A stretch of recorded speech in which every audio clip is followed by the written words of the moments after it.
Welcome to week 2 of Maker Month, where we are going to be doing woodshop themed projects every single Friday during the month of May. And today we are going to be doing a very simple sign that I think should and could be anybody's first CNC project. Now today we're going to be using a little bit of walnut. It already has a pretty bad bow in it, and I'm going to be talking about how we flatten this for the CNC without really flattening it at all. We're just using 2 of the 3 bits that you need to CNC with me. We'll be using the 60-degree Groovy Jenny to do all of our text, and then we're going to be using our Downtown Jenny to be doing our profile. Ever since my brother asked me to start saying Downton Jenny, like Downton Abbey, I just can't get it out of my head. So there you go, Ty, Downton Jenny. We're cutting out this project during an active tornado warning, so we're gonna see how things get outside, but it's really provided some really nice light for some filming, so we'll take the good with the bad. When you're buying hardwood lumber, it's completely normal to have any types of twisting and cupping and bowing, and right here we do have a cup towards the bottom, so if we put it over like this, it would seem kinda-ish stable. There's still a little bit of a twist right there, but when we put it belly down, you can definitely see a huge rocking. And that's what we're trying to do. We're trying to establish where that rocking is, so the very belly of it is going to be facing down, and we're going to be putting a lot of tension with screws down in each one of the corners. In order to keep everything stable though, we are going to be using our double-sided tape, completely covering the bottom, so that the part has as much opportunity as possible to stay attached to our wasteboard. Now, our wasteboard is not flat by any means. As you can see right here, it's just like some MDF that I've spray painted. As you can see, I've been going through a lot of my projects just to make sure that I get through the material. And I have the same thing set up for today, really making sure that I get through the material. And that's going to be really important because if you have a piece like this and you have all 4 sides screwed down, or maybe you only have 2 sides screwed down and you think that you've screwed it down enough, there's a possibility that your height right here is not going to match the height of the interior of your board or the belly of your board. And that's really important when you're doing fine detail work with V-bits, because what might actually intercept the material right here, it might just completely glaze over and not hit the material. Especially when you're using a wasteboard like me that has not been surfaced, you can really run into some issues. So what we're trying to do is we're trying to pull this board down as much as we can and get it as flat as possible, because half of what we're doing today is V-bit carving, although they're really deep and I'm not really thinking we're going to run into any issues. So let's get this taped down, screwed down, and then we're going to let our 60-degree V-bit go ahead and do a little bit of cutting, and we'll check back in before we do the Downtown Jenny.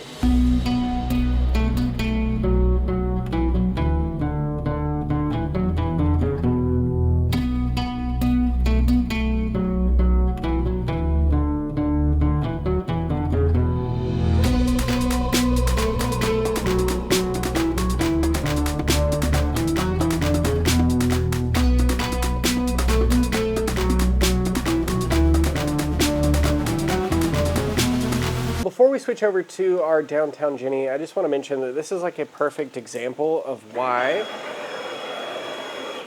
we are using our 60-degree V-bit, and that's one of the 3 bits instead of making it a 90-degree V-bit, is because our 60-degree V-bit can achieve a lot of details in very small places.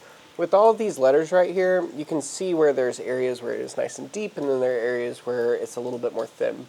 Especially when you're first starting off with CNC machining, it can be really difficult to understand why you're making mistakes along the way and why things aren't turning out the way that you feel that they should be. A lot of the times that really goes down to the base layer of your machine, which is your wasteboard. If that's not flat, you're really building off of something that's not going to give you incredible results every single time. When you're using something bigger like this, it's not going to show up as much. When you're doing something very small and dainty, you really want to make sure that you have things set up as well as possible. Now, another way around that is by using a bit like the 60-degree or even a 30-degree to be able to pierce down into very small areas that you're V-bit carving. The 45 definitely has its place, and it's what I used for the majority of the time when I first started off CNC machining. But when I switched over to a 60-degree, I noticed a lot of difference in my carvings and just the amount of stuff that I could get away with because it was still able to pierce very small areas. So the 60-degree is what we ended up going with as one of our 3 bits, which is the 60-degree, the Downtown Jenny, and then the bowl cut bit, which we'll be using later this month in a few different ways. But I would definitely want to go ahead and touch on that because I have had a few members reach out and ask why we're not using the 90 instead of the 60, and it's for this very reason right here. You can achieve a lot better results for a lot more things with the 60-degree, in my opinion. All right, let's cut this thing out. Downtown Jenny.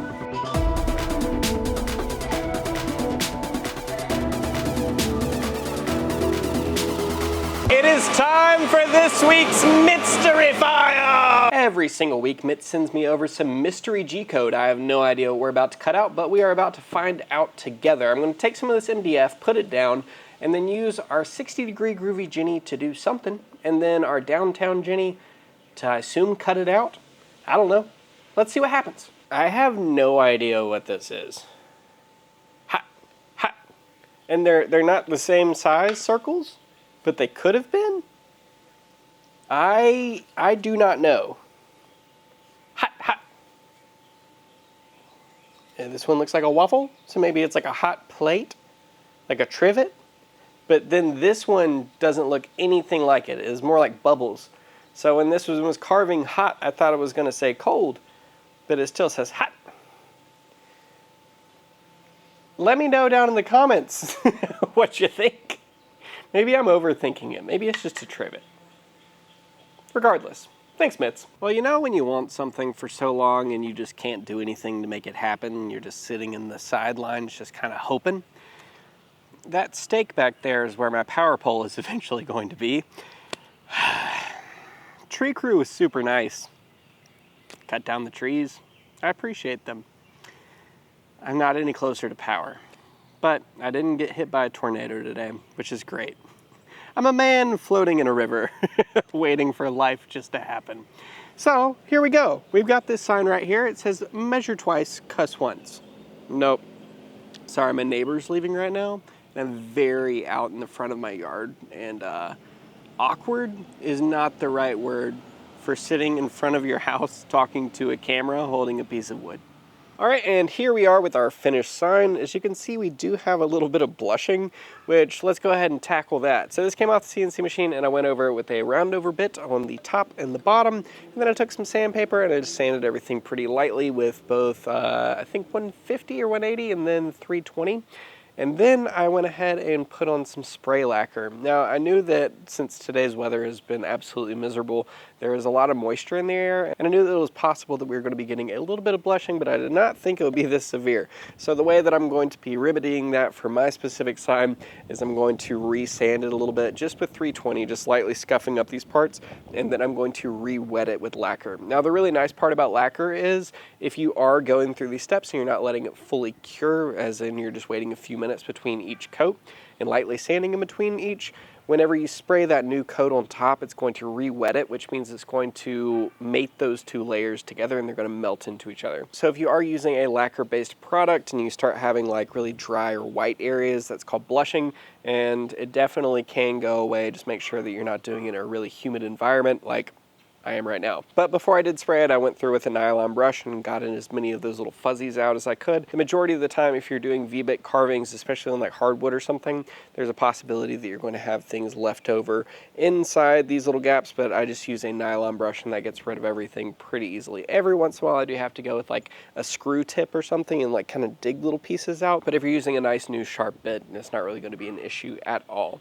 Other than that, this is a very quick and easy beginner project. Now, if you're somebody brand new, this is something that's really going to be easy for you to tackle. All of our projects here on the channel are going to be specifically meant for beginners to be able to gain confidence with their CNC machines, but this is just one of the 7 versions of shop signs that we have available. All of them are available in SVG, DXF, Carveco, and Vectric files, so that regardless if you want to be able to toolpath them yourself or you just want to be able to go in and save the G-code, these files are ready for you to be able to cut if you're a CNC with Me member. If you have been keeping up with Maker Month, you know that the first CNC with Me member right now who is going and creating this and posting it on cncwithme.com is going to be the winner of a $25 Genie Bits gift card. There can only be one winner every single week, and the really awesome part is next week's project is going to be a Make It Better project, which means that everybody is going to have ample time to be able to jump in, be able to submit their project for the challenge, and after 30 days, a winner is going to get chosen. Next week's project is very, very simple.